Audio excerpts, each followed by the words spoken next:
तो स्वागत है तुम लोगों का डैंगलैंड के season 2 episode 1 AKA cursed house अर्क में, जिसमें हमें दिखाया जाएगा कि मोमो पर कुछ लोग अटैक करते हैं नंगे होकर उसकी बूबी के लिए, और दूसरी तरफ ओकरुन और जीजी पर जीजी के रिश्तेदार अटैक कर देते हैं और इन्हें इतना गंदा पेलते हैं, और एंड में इन तीनों की ही बलि दी जा रही होती है। आखिरी सीजन खत्म हुआ था जीजी के शापित घर पे, जहां ओकरुन और जीजी को जीजी के ही घर पे एक सीक्रेट रूम मिला था जो फुल्ली फील्ड था तालिस्मान नाम की चीजों से, और ये तालिस्मान वही चीज है जिसे हिंदी डब में ताबीज कहा गया है, लेकिन मैं तो इसे टोटका बोलूंगा। और अब यहाँ से शुरू होती है डंडन सीजन 2 एपिसोड 1, जिसमें इन तीनों को ही मिलकर फेस करना होगा सुपर नेचुरल हॉरर्स। पर ये मोमो क्या फेस कर रही है? और ये अर्क शुरू होते ही हमें दिखाया जाता है कि एक आदमी मोमो के हाथ पकड़े रहता है, और उसके तुरंत बाद स्मैश। नहीं, ये मोमो पर नहीं हुआ, ये हुआ होता है उस आदमी पर जिसने मोमो के हाथ पकड़े हुए होते हैं, लेकिन अभी हमें दिखाया नहीं जाता कि ये किसने किया है। और तभी आता है एक और स्मैश, और तुम लोग यहाँ पर देख ही सकते हो कि पूरी छत ही गिरा दी इस बार। और मोमो कहती है कि उसे भी समझ नहीं आ रहा कि यहाँ पर हो क्या रहा है, वो भी इसीलिए यहाँ से भागने लगती है। तभी एक आदमी पीछे से मोमो का पैर पकड़ लेता है, लेकिन उसी टाइम जब वो सामने देखता है उसकी फटी रह जाती है, क्योंकि उसके ऊपर सामने से पूरी दीवार ही गिरने वाली थी, और इसीलिए वो भागने लगता है नंगा ही। मोमो को भी दिखाओ यार ऐसे ही एक बार। खैर, जो दीवार सामने से गिर रही होती है उससे मोमो को कुछ नहीं होता, क्योंकि जहाँ से दीवार मोमो के ऊपर गिर रही होती है वहां पर गेट आ जाता है। तभी मोमो अपने आसपास देखती है और सभी तहस नहस हुआ रहता है। और ये सब तबाही तुमने जितनी भी देखी है ना, ये सब हुई है केवल 15 सेकंड में। एक आदमी पेल दिया, बाकियों पे छत गिरा दी, और बाद में पूरी जगह ही चल दी। अब देखो, इतनी तेजी तो केवल पूरे दंदादन में एक ही के पास हो सकती है। और तुम्हें भी पता है कि वो कौन है? The one and only turbo granny, जो ये सब करने के बाद आराम से पानी में मजे ले रहती दिखती है। तभी मोमो उसे कहती है कि अबे तू क्या कर रही है यहाँ पे, तू आई कैसे यहाँ? तो ये बताती है कि मैंने दादी की बातें सुन ली थी कि तुम लोग कहाँ जा रहे हो, और मैं तेरे साथ तेरे बैग में छिप कर ही आ गई, वरना साली तू स्मैश हो जाती अब तक, वो भी ऐसी शक्ल के इंसान से। और दूसरी तरफ हम देखते हैं जीजी और ओकरुन को, जिनके घर पे भी कुछ अजीब शक्ल वाले लोग आए रहते हैं, और इनकी शक्ल भी बिल्कुल वैसी ही होती है जैसी मोमो पर अटैक करने वालों की थी। 19-20 का ही तो फर्क है बस। और फिर हमें पता चलता है कि ये लोग जीजी के रिश्तेदार हैं, और फिर हमें बताया जाता है कि जीजी का जो ये घर है उसकी मालकिन ये औरत है। देख रहे हो, इस 3 फुट की औरत पे इतना बड़ा घर है, मोटी जान मोटा पैसा। फिर हमें पता चलता है कि जीजी के मॉम डैड की डेथ के बाद ये उससे किराया नहीं लेती। अब तुम लोग सोच रहे होंगे कि कितनी अच्छी औरत है ये, तो थोड़ी देर रुको, उसके बाद बताना। और फिर हम देखते हैं कि ये लोग जीजी के ही घर में घुस के पार्टी करने लगते हैं। ये लोग जीजी को भी थोड़ी मिठाई ऑफर करते हैं, लेकिन वो मना कर देता है, पता नहीं क्यों। तभी ये औरत जीजी पर अपनी बंदूक तान कर बोलती है कि तुझे पता है ना मेरे पास लाइसेंस्ड गन है। भाई साहब, देख रहे हो उस 3 फुट की औरत को, खुद अपने से ज्यादा बड़ी बंदूक लेकर फिर रही है, वो भी खुले में। खैर, जीजी कहता है कि हाँ तेरे पास बंदूक है, ठीक है, लेकिन तू ऐसे किसी पर गन पॉइंट नहीं कर सकती, जो कि बिल्कुल सही बात है। फिर हम देखते हैं कि इसी बीच गेट पर कोई आता है, और ये होता है एक पुलिस वाला।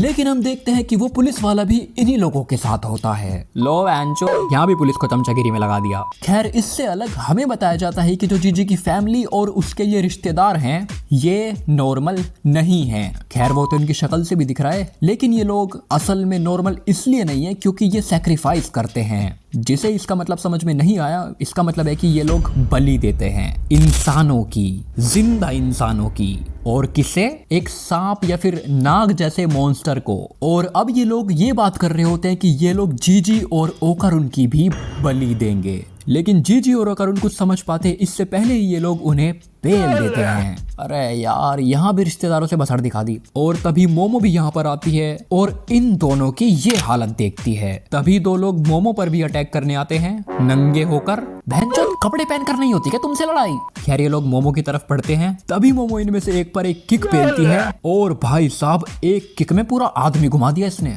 और दूसरे को अपने साइकिक पावर से पकड़ती है और दे मारती है अपना एक घुटना, और वो आदमी उड़ते हुए गिरता है। और पीछे हमें दिखाया जाता है कि मोमो को भी उसके घुटने में शायद थोड़ा दर्द हो रहा है। भाई क्या ही मस्त पैनल है ये। तभी हमें दिखाया जाता है कि 2 आदमी और मोमो की तरफ बढ़ रहे होते हैं, और उनमें से एक आदमी चिल्लाता है, बूबीज। भाई क्या हो रहा है ये लोग नंगे होकर लड़ रहे हैं और चिल्ला रहे हैं बूबीज। चच्चा मोमो के मोमोज खाने के चक्कर में। और ये लोग मोमो की तरफ बढ़ ही रहे होते हैं, तभी मोमो अपने साइकिक पावर से एक टेबल उठाती है और दे मारती है दोनों के मुंह पे, और एक को पीछे से।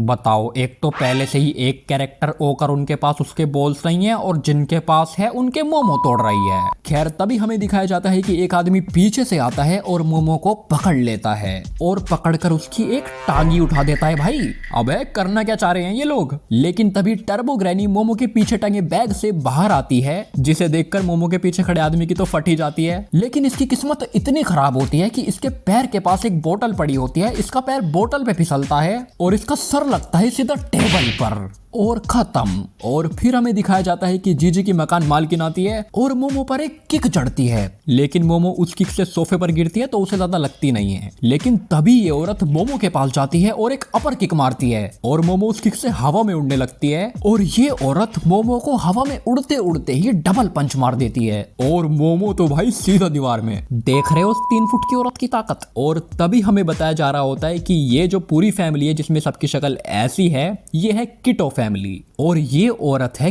किटो फैमिली की सबसे पावरफुल औरत। मतलब कि जो ये आदमी यहाँ पर खड़े हुए हैं उनमें सबसे ताकतवर यही औरत है, और ये सभी आदमी नहीं इसके बच्चे हैं। अबे भाई इतने बच्चे कैसे होगा इसके, कौन सा शिलाजीत खाता था इसका पति। खैर, तभी मोमो उठती है और इस बुढ़िया को कहती है कि अबे कौन है तू, और ये औरत बताती है कि यह किटो फैमिली से जो लोगों की बलि देते हैं, और ये सब चलता आ रहा है करीब 200 सालों से। इनका मानना है कि यहाँ पर एक बहुत बड़ा सांप जैसा दिखने वाला क्रिएचर रहता है, और ये वही क्रिएचर होता है जिसका लास्ट सीजन में ओकारुन ने भी जिक्र किया था एक बुक में। और ये लोग इसे बलि क्यों देते हैं, क्योंकि इनका मानना है कि ये इन्हें बचा रहा है वोल्केनो फटने से। और इनकी बातों से मोमो को पता चल जाता है कि शायद जीजी के पेरेंट्स ऐसे ही गायब नहीं हुए, शायद उनकी भी बलि दे दी गई है। क्योंकि हमें बताया जाता है कि इस घर में अब तक जितने भी लोग रहने आए हैं ये उन सभी की बलि दे चुके होते हैं। जैसे कि अभी थोड़ी देर पहले ये जीजी और ओकारुन की भी बलि देने की बात कर रहे होते हैं। और तभी हमें दिखाया जाता है कि मोमो उसी जगह पर है जहां पर जीजी और ओकारुन ने तालिस्मान यानी कि ये टोटके वाले पर्चे देखे थे। और मोमो यहाँ पर कैसे आई मैं तुम लोगों को बताता हूँ। जब इस 3 फुट की लेडी ने मोमो को एक लाते में हवा में उड़ाकर उस पर डबल पंच मारे थे, तब मोमो लिटरली दीवार तोड़कर दीवार के पार गिरी थी। और ये दीवार वही होती है जो जीजी और ओकारुन ने ढूंढी थी। लेकिन जीजी और ओकारुन ने यहाँ पर एक पोस्टर लगा दिया था जिससे किसी को इस बारे में पता ना चले। और तभी हमें मोमो के ठीक पीछे उसी सांप की थोड़ी बॉडी दिखाई जाती है जो लिटरली तुम लोग देख सकते हो कितनी बड़ी है। और फिर हमें पता चलता है कि मोमो धीरे धीरे एक दलदल टाइप मिट्टी में बस धंसती ही जा रही है। और फिर हमें पता चलता है कि ये अजीब शक्ल वाले लोग मोमो, जीजी और ओकारुन तीनों की ही अब बलि देने वाले हैं। खैर, इसी के साथ ये वीडियो यहीं पर खत्म होती है। और अगर तुम लोगों को इसके और पार्ट्स चाहिए तो कमेंट में पार्ट 2 जरूर लिखना। वैसे ये अर्क अभी पूरी तरीके से खत्म नहीं हुई, मुझे लगा था मैं पूरी अर्क कवर कर पाऊंगा, इसलिए बाकी की अर्क को हम कवर करेंगे पार्ट 2 में। तो यार अगर तुम लोगों को ये वीडियो पसंद आई तो लाइक जरूर मारो, लाइक तो मारना बिल्कुल भूलना ही मत यार। और अगर अगला पार्ट जल्द से जल्द देखना चाहते हो तो सब्सक्राइब मार दो भाई। मिलते हैं अगले पार्ट में जल्द ही।